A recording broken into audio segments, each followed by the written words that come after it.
Happiness is a warm gun. You're listening to Idea Charger Radio.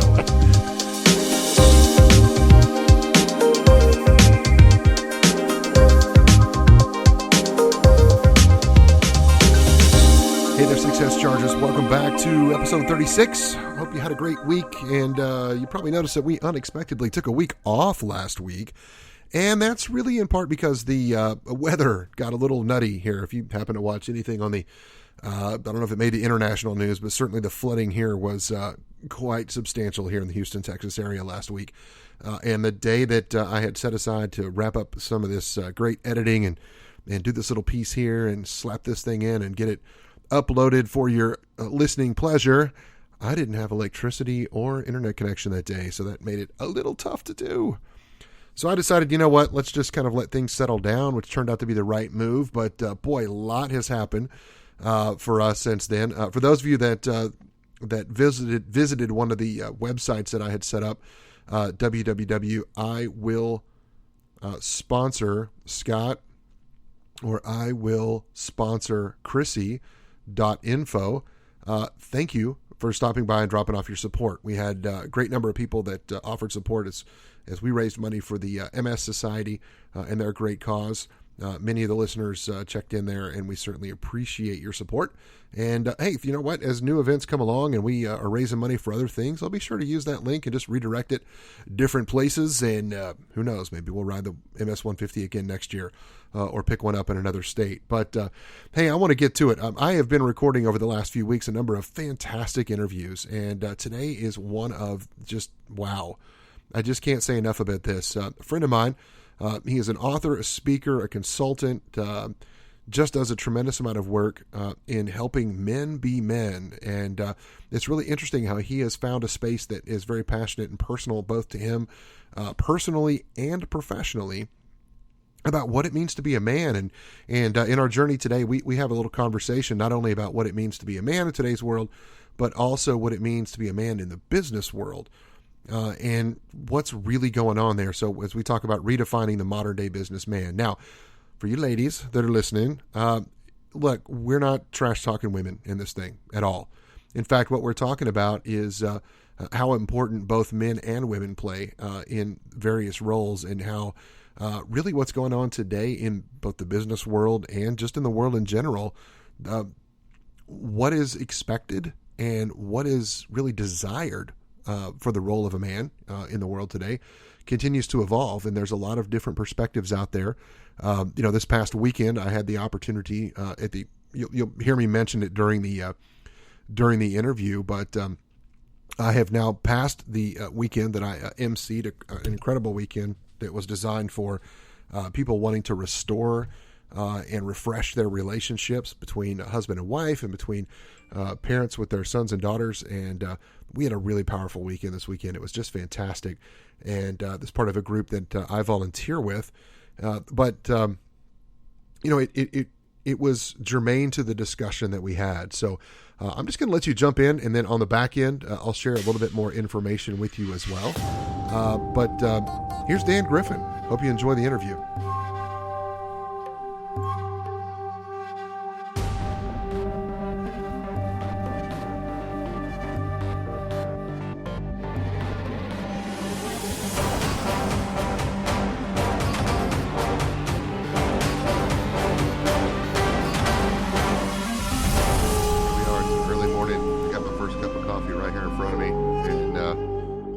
Things going this morning, Dan. It's good to have you here on the show. Great to be here. Thanks for having me. So you are on a quest, my friend. You are sort of redefining. I don't know if you're redefining, but I think what I really admire about what your work does is that you shine a spotlight on what it means to be a man in today's world. And I'm not talking about, I'm not hearing James Brown singing "It's a man's world" in the background. I'm really thinking about the modern man, right, for today. Tell us, can you tell the listeners a little bit about your message and kind of, what is this quest that you're on? Well, the quest is as personal as it is professional, which for me has been a great fit. But really, it's so evident to me that masculinity and how men are allowed to show up in our society has been changing dramatically, and it's been changing very quickly. And I don't see a lot of intentionality behind that. I don't see a lot of consciousness in our overall conversation about it. I just see it being kind of bouncing around, and yet I think it's absolutely critical to the evolution of our culture, to how well our society functions. Men have held a lot of power. We carry a lot of weight. And if we aren't responsible and conscious about how we show up, we cause a lot of damage. So for me, this is really about finding a way to support men and women in having a conscious conversation, right? So I talk a lot about conscious masculinity. What does it mean for men to consciously step inside the man they want to be and actively choose that man instead of living by that narrative that says that's just how men are, or by living inside of that voice that a lot of men have inside that actually drives, I think, a lot of male behavior, which is that voice that says you're not man enough. And so masculinity is about constantly trying to live up to an ideal we can never match, never hit. You know, as you describe that, I can't help but think about conversations I've had with my wife about, you know, the way the media portrays women. And, you know, and you do hear some of that narrative. You do hear about, you know, in every presidential campaign, there's always a vein that follows in there somewhere about the war on women. And then there's a lot of talk right now about, you know, gender inequalities from the standpoint particularly of pay, of everything. But, you know, my own wife, for example, she has a full-time job, and she's married to me, a guy with a crazy schedule. You know, we have a daughter who's, you know, almost 4 years old, and she feels tremendous pressure. And I kind of found myself, Dan, maybe in that hamster wheel a little bit from time to time, you know, trying to say, oh, well, I want to be, you know, I'm supposed to be a good husband. I'm supposed to, you know, cater to her as well. But at the same time, I'm like, but I have needs too. And it's not just, you know, a lot of times when, you know, women are like, oh, you just want to have sex and you'll be fine. And I'm like, no, it's really more than that. You know, and I know that's a little bit of your narrative as well, as you kind of unpack that a little bit. I want happiness. I want balance. I want just a happy life. And right. So the difference, Scott, is that now men can talk about that. Okay. We've been well, I don't know about officially, but many of us men, Gen X, millennials especially, have a different take on masculinity, whether we're conscious of it or not. And so we feel permission. We even feel obligation to show up in our relationships differently. 40 years ago, you were the provider. The woman was the emotional nurturer. And that was it. I mean, for the most part, that was it. And we had our boxes, and we stayed in our boxes, and we followed that really horrible narrative that said half a person plus half a person equals one person. Right. You complete me bullshit. Right. And so, you know, my last book, A Man's Way Through Relationships, is all about how do we as men own our relationships? How do we own and learn how we live in relationships? How do we build the skills? Nobody is writing books about relationships for men, and yet your conversation that you're having with your partner is the exact conversation that I talk with men about all the time, that they're trying to have with their partner. And one, for men, they don't have a lot of skill or practice in having it. Two, right. Their partners don't have a lot of skill and practice in having it with them. And three, there's still how many women have internalized all their own BS around this. Yeah. You know, I talk about this concept of the water. And for me, it's this broad philosophical concept, but it's really profound. It goes to the little brief story of two fish at the bottom of the ocean, and another fish swims up and looks at them and says, hey guys, how's the water? And swims off. And the two fish look at each other and they say, well, what the hell is water? Right? So that's all about reality, and the reality we're living in or not living in, and how conscious we are of it. And gender is almost the foundation of that reality. What's one of the first questions we ask a woman when she's pregnant? Is it a boy or a girl? Yeah, that's true. Yeah. And then if you decide it's a boy or a girl, you start creating that little person in the narrative that they're going to live in before they're even born. Right. So that's how powerful it is. And when I talk about the water, your comments about women, what I find so frustrating is that people want to put this into a false binary. So it's not either or, it's both and. We're all in the water.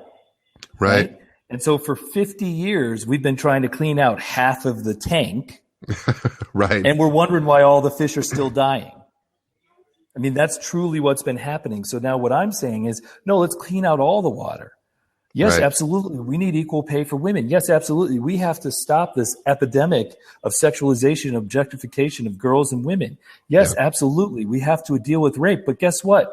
Men are raped. Boys are raped. Sexual abuse amongst boys is still practically invisible. And we know it happens at the same rates as it does with girls and women. Yet there's this false narrative out there that says sexual abuse is a problem for girls and women. And the only perpetrators are who? Men. Men are the perpetrators. Women are the victims. And so the idea that a man would even be a victim or have recourse from being a victim of abuse by a woman, is so anti-masculinity, that I do a lot of work in the social service systems and in the courts and in the addiction field. And it's amazing how much the male is perpetrator narrative permeates those lines of thought. But it's much bigger than that. It's in our society. So one comment I make all the time, just because I'm for men doesn't mean I'm against women. No, I don't allow people to put me into that binary, even though they want to, because then they can either feel like victims or they can victimize in their own way.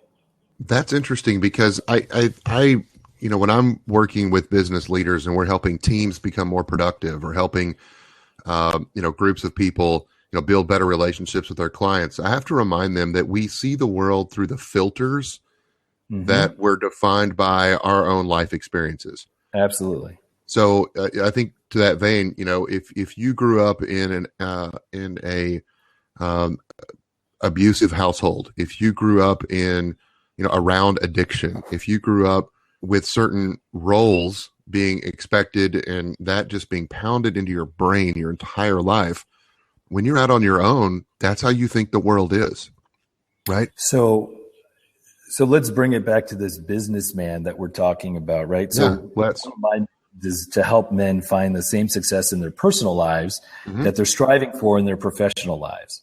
And I use that language intentionally because the culture of business is changing and it's changing rapidly. But what I don't hear enough people talking about is how do we support men in really getting there?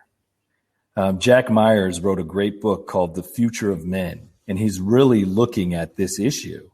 And I got a text from a good friend. He just left the addictions field, has gone into the private sector, and he said, I think you would love my supervisor. He just did this talk, or I guess it's more the training director, just did this talk in front of this whole company.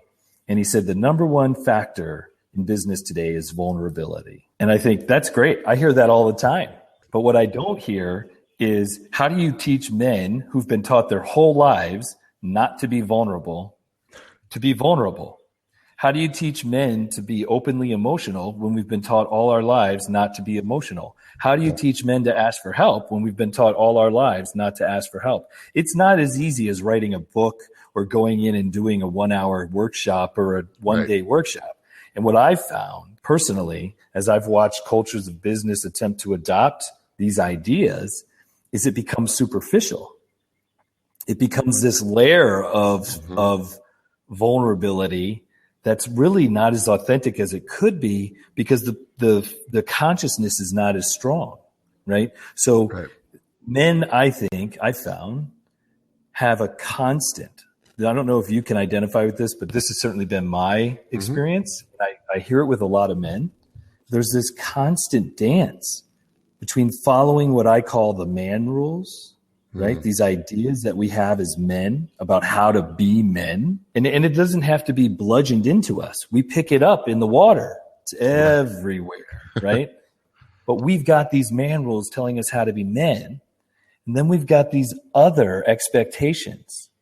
And there's this constant dance of, is it safe enough for me to be vulnerable? How am I going to be vulnerable and still be respected? How am I going to feel like a man and ask for help?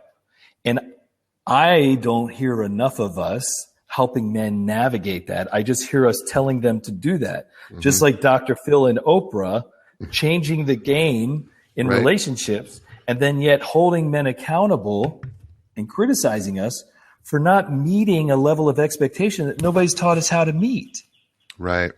So there's a degree of insanity about all of this, but I also think there's a lack of completion, because when you begin to really focus on gender and look at gender, I found personally, the whole world opens up.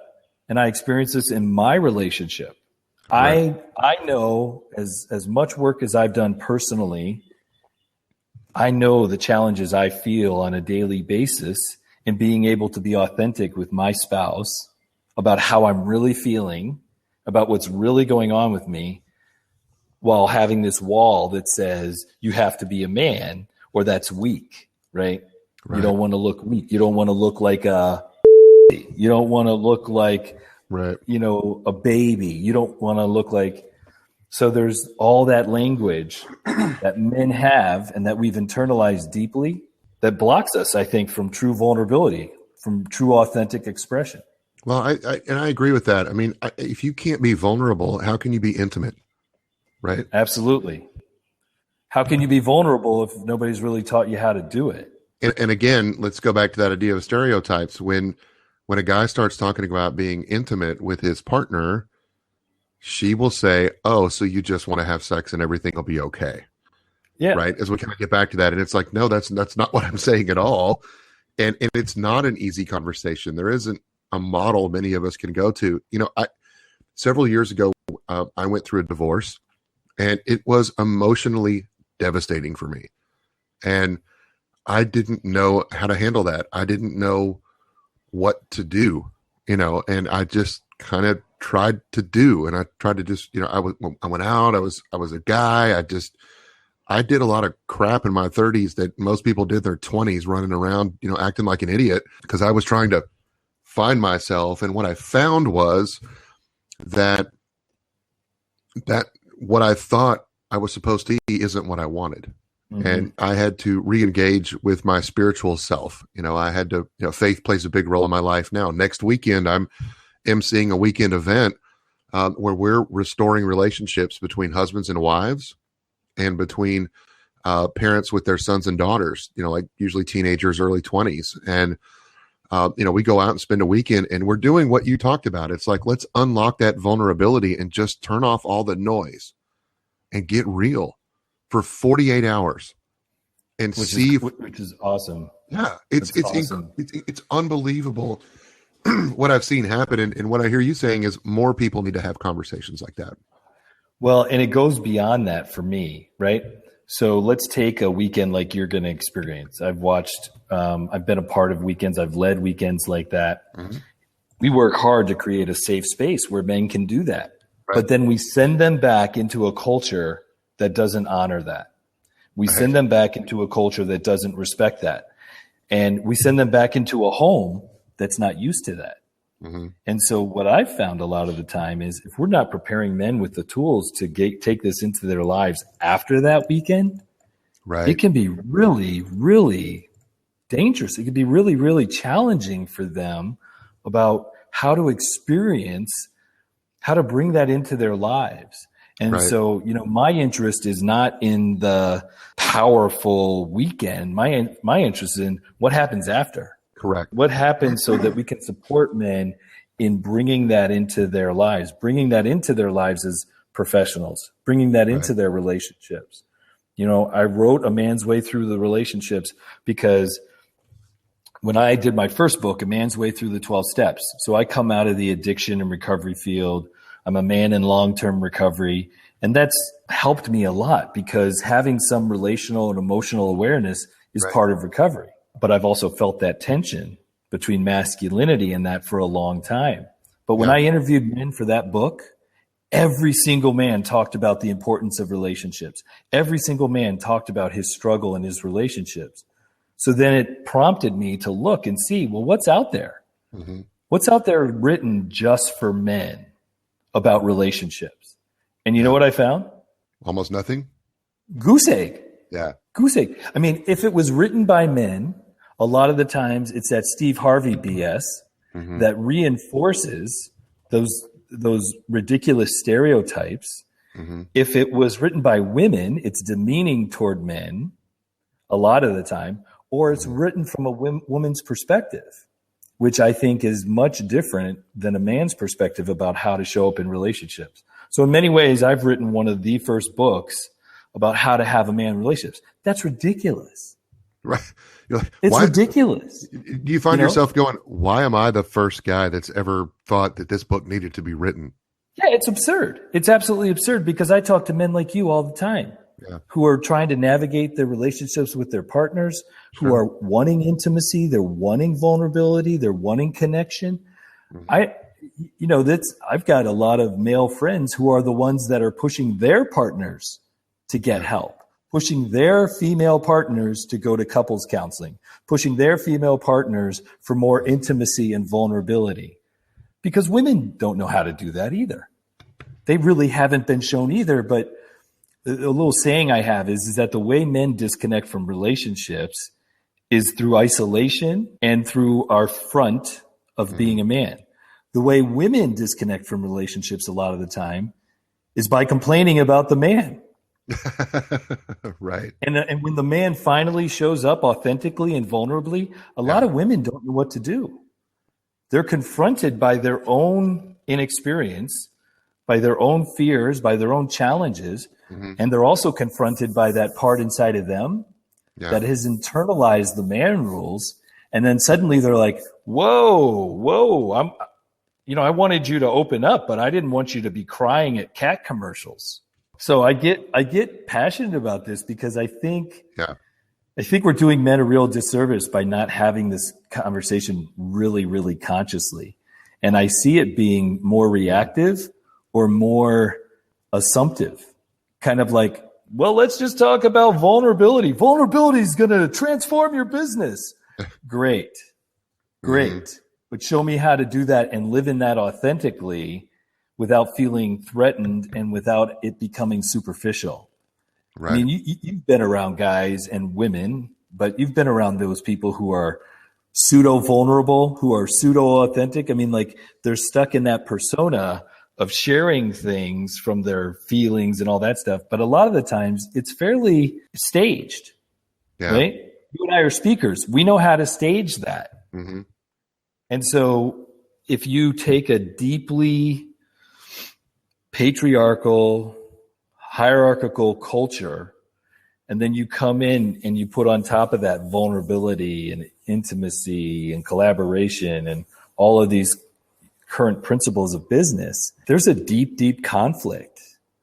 And sometimes I see businesses able to negotiate that and sometimes I don't. But I think when you bring a gender awareness into how women bring that in and how men bring that in, it shifts the whole conversation. Men often think about things in very tactical nature, right? What can I do? How do I, get something? Sometimes the important thing is just to be.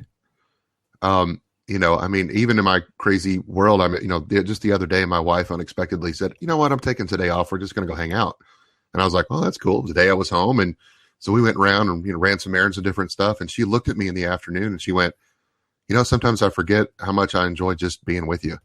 You're fun to be around." And it's like, oh, wow. We had to make time for that, right? We're having discussions about how important it is to make sure that, do we get a weekend together to go do something, to get away? This weekend, today is Friday. Oh my gosh, tomorrow we're setting out. She and I are going to ride the MS 150 bike ride from Houston to Austin. We're going to spend 2 days on a bicycle together with 13,000 other people. But my goal is this: number one, finish. And number two, don't ride off and just leave her.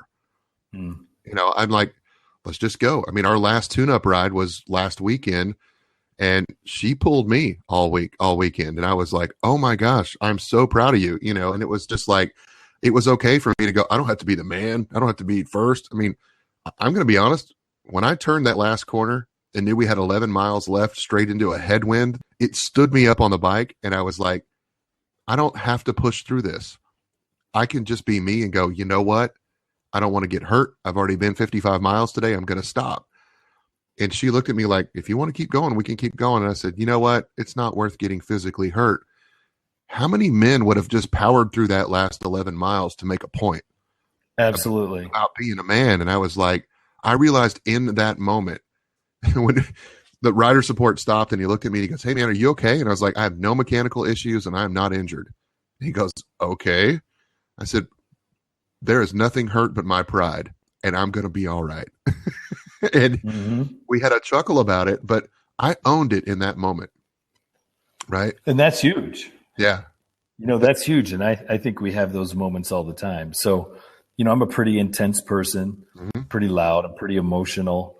And bringing these ideas into my most intimate relationships is what's most important to me. I talk a lot about this concept of trauma, psychological trauma. And people ask for an easy definition. And I say, well, a lot of the times the best definition I got from a good friend of mine, Jamie Merrick, and it simply is trauma comes from the Greek word traumatikos, which means wound. So we're talking about psychic and spiritual wounds and how do wounds heal? Well, they heal differently all the time. Right. What do the wounds look like? Well, we don't know a lot of the time, right? So one man's wound might be different than another man's wound.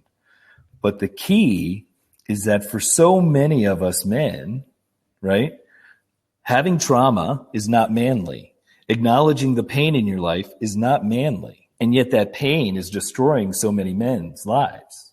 Trauma is a huge part of how we learn the man rules, right? How do we learn not to cry? By somebody gently saying, hey, Dan, don't cry. This is going to be very challenging for you in school and in your later life because people might make fun of you. No, that's not what I heard. And that's what not a lot of guys hear. And even if you're not hearing it at home, you're probably getting it at school, right? So you could have the most loving parents, and yet you still have to be on the schoolyard. So when you're that emotional, sensitive kid, how are you being treated? And what does that internalize? And what trauma does that cause? What relational trauma? And what I've found is that it's not in the times where I'm up on the stage being vulnerable. I can do vulnerability. I do it well. I mean, I can take an audience to a deep place. Yeah. But put me in a really intimate situation with my wife, and it scares the hell out of me. And what I've come to realize, and this is critical, I think, for how we navigate intimacy and help men navigate intimacy, is every time I step into that vulnerability, I'm triggering potentially that past trauma. So the more trauma a man has, the more challenging his relationships are, and the more likely he is to use the man rules to protect himself. The man rules are ultimately about safety. How do I keep other men from hurting me? Well, by my peacock posturing. Right. I let people know, right? How do I let women from hurting me? By just sleeping around and not ever getting into a truly connected relationship. And so that's what's perpetuated that lie that says all men want is sex. Yeah. Or men aren't interested in intimacy, as you were talking about earlier, right? So that's what I'm trying to do. I'm trying to change the narrative. I'm trying to make it so that the conversations like you're having openly and vulnerably with your spouse, with your kids in your life becomes the norm, and you feel supported. And we can teach the men that don't necessarily know how to do that, how to do it. But we don't act as if it's easy, because it's my experience is this is far from easy. No, it's incredibly hard. And you have to be deliberate. You have to be intentional.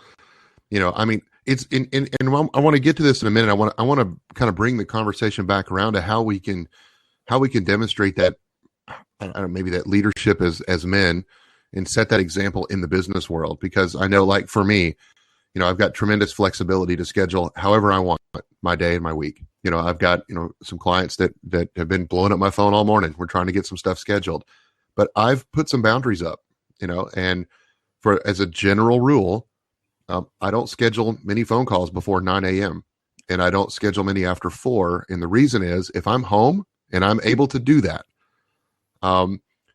then I'm able to look at my wife and say, hey, if you need me to, I can take our daughter to daycare in the morning and I can pick her up that afternoon on a day that I'm home. Does that mean I never schedule around that? No, I had a phone call in the car yesterday at 6:15 in the morning en route to another client appointment. And that's fine. I'll do that. We're having this call. Well, it's early. We didn't start this until about 9 this morning, but, I will schedule around it, but typically I preserve that time in the days I'm home to still make time for my family. And I have found that the world didn't stop. My business is okay. And you just tell people I'm available here. I'm not available there. What's going on. And those kind of things really work. Dan, in your experience, how are some ways? What are some actions? What are some things? What is some of those tactical things we could do to let vulnerability show up in many of us who might be in a leadership role or just might be, wanting to inspire other people around us to be, good men and male role models in the world? So in the therapeutic relationship, we talk a lot of the time about meeting people where they're at. Yeah. Right. So that's what I do, and I work hard to do. What it seems is that our society right now is kind of getting split. So even when some men and women are listening to me talk, they're like, oh God, here's another one of those guys. Right. Because they're stuck in that binary that you can't be a strong man or that strength looks differently than we talk about. So part of how I do it is I just try to meet people where they're at. Like wherever a man's at with what I'm talking about is cool, is good. But let me know where you're at. Let's talk about it. I'm not going to stand in front of you and talk about vulnerability in business and pretend that it's not incredibly difficult for a lot of us men. So I'm going to bring men into the conversation. I'm going to bring women into the conversation. I'm going to talk about what is it like for a woman to be vulnerable and how that vulnerability has been abused a lot of the times for women, how it's been dismissed and marginalized. I think the other piece is that you then give people the skills to bring that awareness into their day-to-day interactions, right? So you do little check-ins. How are you doing with the vulnerability piece? How are you doing with this? And how are you doing with as it affects you as a man? How are you doing with it? How it affects you as a woman? I just believe that conversation is so powerful that to try to navigate all of these experiences without it, I think we're missing something. Part of how I think we can work with businesses is bring that awareness into the work that we do, create a space for everybody to have their authentic experience without judgment. Yeah. And help them find a voice for that. Because there's a lot of guys, I think, who sit in and they hear this stuff about vulnerability.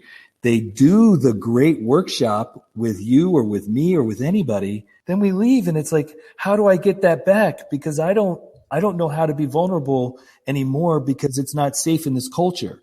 You didn't create a permanently safe culture. We created a temporarily safe culture. So how do we bring that safety into the ongoing conversation? And I work with programs over a year, 3 years, and I watch that happen. And I watch how the toll that it can take, but I also watch the transformation that can happen because you can't do this in your professional life and not do it in your personal life. I agree with that. It's impossible. Yeah. The two just don't separate anymore. No, and so I think it's wonderful, but I think it increases the challenge.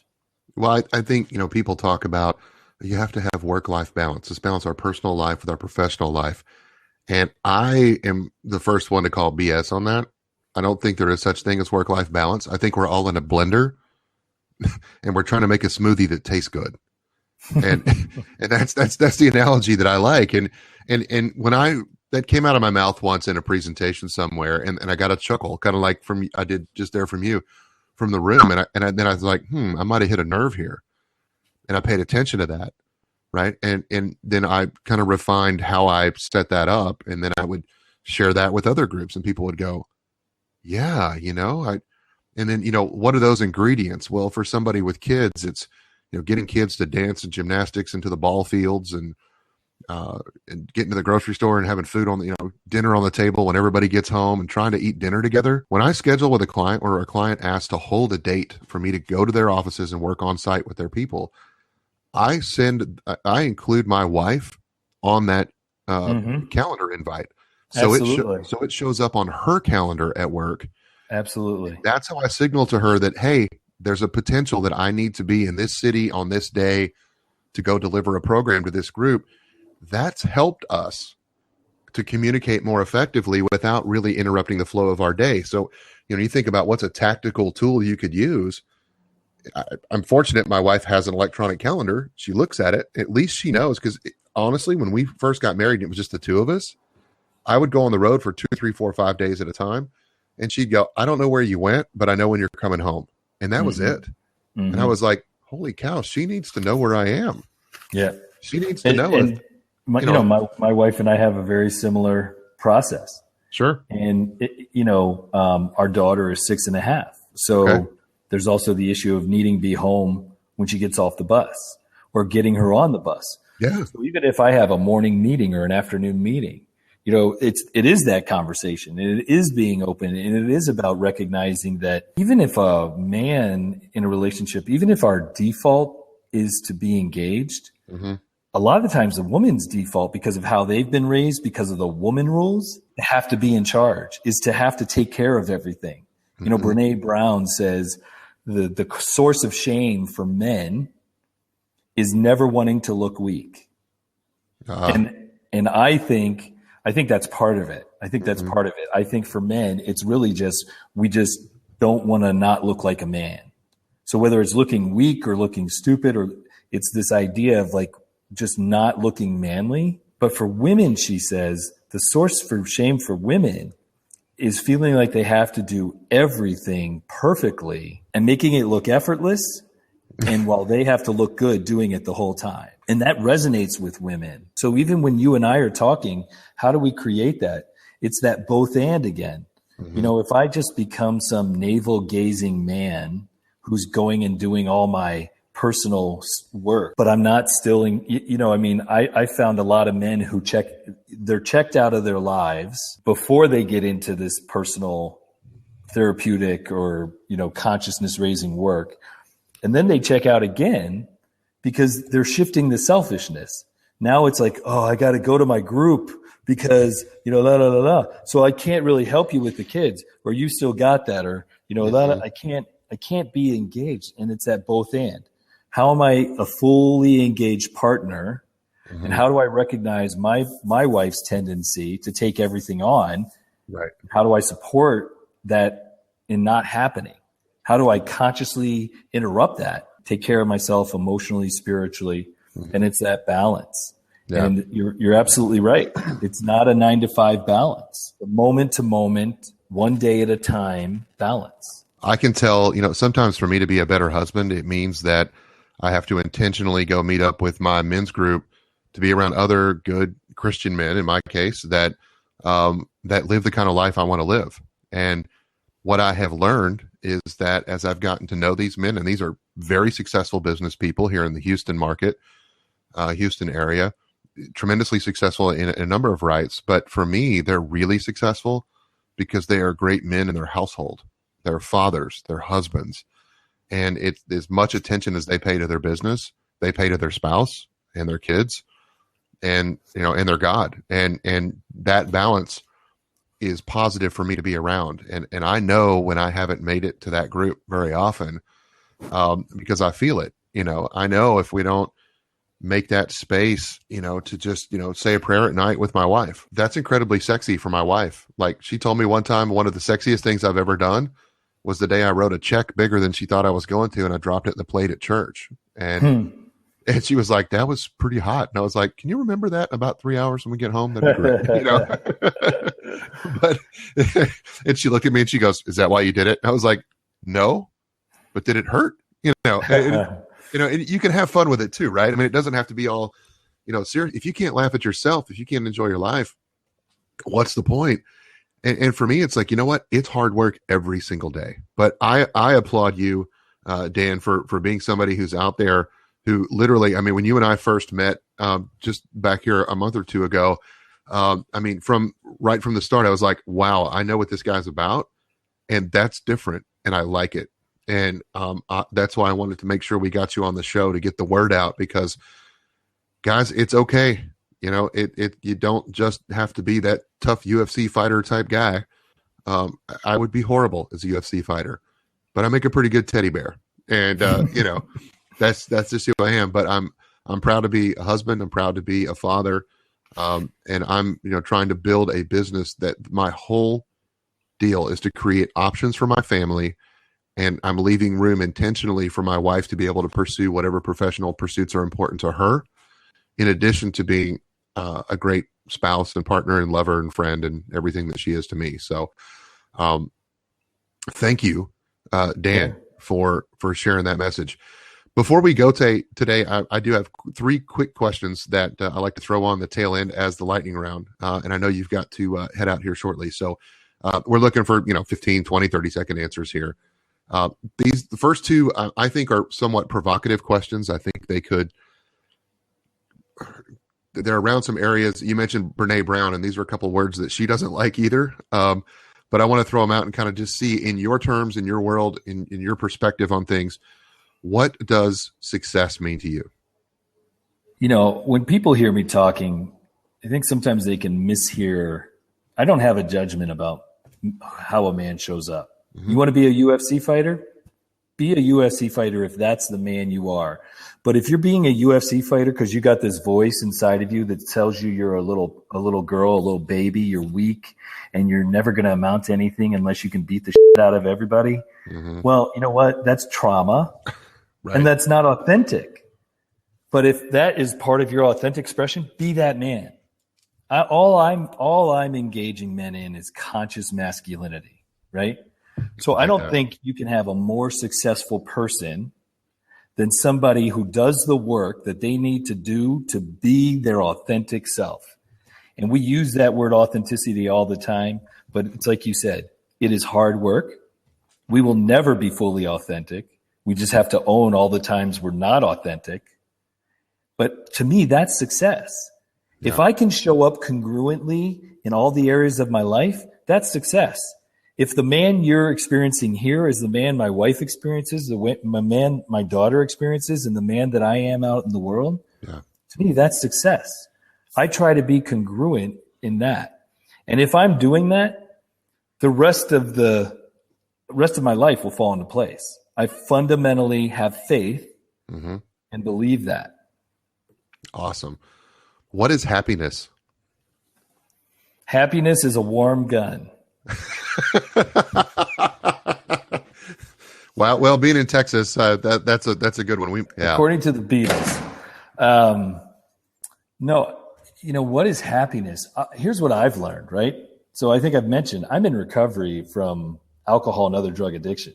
So I know what it's like to scrape the barrel to try to find happiness through material means. And I can tell you that's not happiness. Yeah. And I think a lot of the times we confuse happiness with excitement. I'm happy. No, I think happiness is a nice, steady line.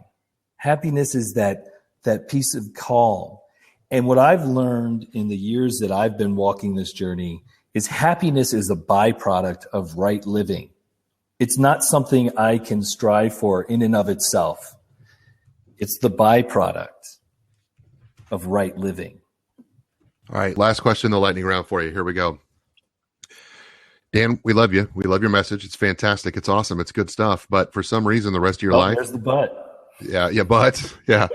You're going to be banished to a desert island for the rest of your days. And there's Dan. He's out in the world. And with you, you can only take one album to listen to as your soundtrack for the rest of your life. What's on that soundtrack? Oh, man. Okay, so can it only be one album, or can I make the soundtrack? It's becoming an increasingly popular suggestion on this show that people build a playlist. So if you would like to offer up a particular playlist or collection of songs, we'll allow that. Yeah, so it would be my collection of songs, but it would definitely be some of the songs off of Animals by Pink Floyd. It'd Love be that pretty album. much any Led Zeppelin Okay. song, Yep.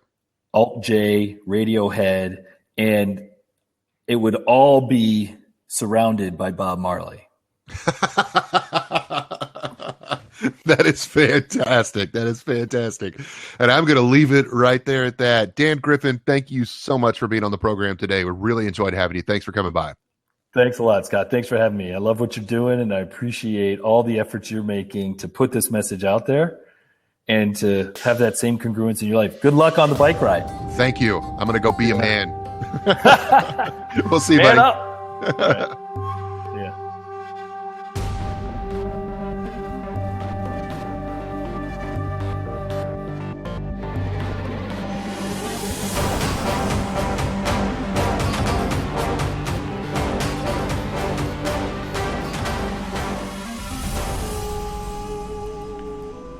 Wow, how about that? Special thanks again to Dan Griffin for being on the show. And hey, by the way, Dan, like me, speaks a lot of around the country at different conferences and different events and things that are going on. If you're interested in finding out more about Dan, you want to get on his email list so you know what's going on. If his message really resonated with you, stop by dangriffin.com. That's DANGRIFFIN.com. He also has a couple of books that are available. I'll put the links in the show notes, so you'll find those there by either clicking the icon if you're listening on your phone, or if you will go to ideacharger.com/episode 36. We'll have some info there in the show notes, and you'll have links to Dan's books, particularly A Man's Way Through the 12 Steps and A Man's Way Through Relationships. But he is just an all-around great guy. He's got some just amazing message that's out there.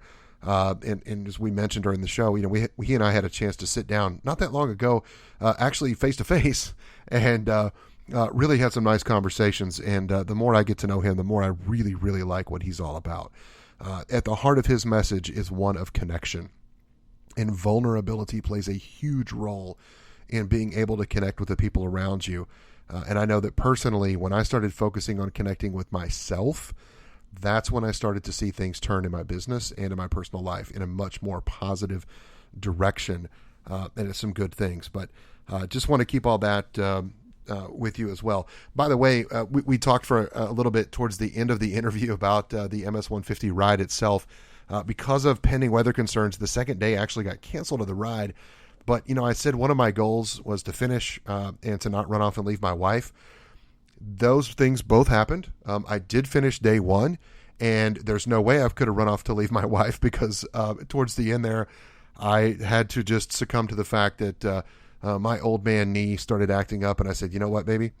You just go ahead and finish. And she finished about 15 or 20 minutes ahead of me in the ride, and I couldn't have been more proud of her. It was certainly the strongest day she's ridden since she and I have ridden together on what was a very long and challenging course of about 81-mile ride. So we had a wonderful time. Hey guys, if it's good weather where you are, get outside, do something with your friends, your family, your loved ones, your spouse.